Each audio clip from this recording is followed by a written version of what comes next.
A Texas nurse remains in isolation today at the Dallas hospital where she works. She tested positive for Ebola over the weekend. The nurse was on the team that cared for Thomas Eric Duncan, the man who died from Ebola last week. NBC's Chris Pallone is in Dallas with the latest.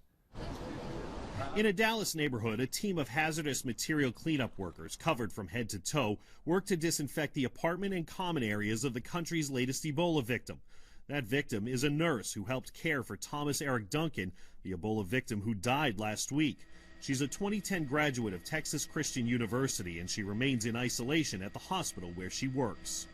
The system of monitoring, quarantine, and isolation was established to protect those who cared for Mr. Duncan, as well as the community at large, by identifying any potential Ebola cases as early as possible and getting those individuals into treatment immediately. Ebola is transmitted by coming in contact with bodily fluids from an infected patient.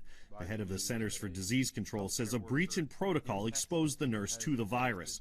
Health officials are focusing on several procedures where that breach could have happened. The two areas where we will be looking particularly closely is the performance of kidney dialysis and respiratory intubation.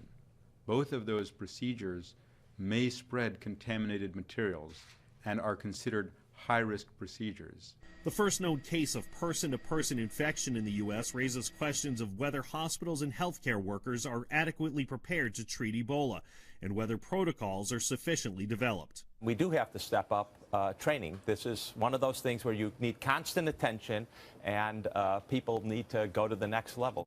Over the weekend, New York's JFK Airport began screening travelers from West Africa for possible Ebola risk, and several cities saw Ebola scares as uncertainty and fear about the deadly disease continue to spread. The nurse who contracted Ebola was not part of that group of 48 people who were being monitored after contacting Thomas Eric Duncan.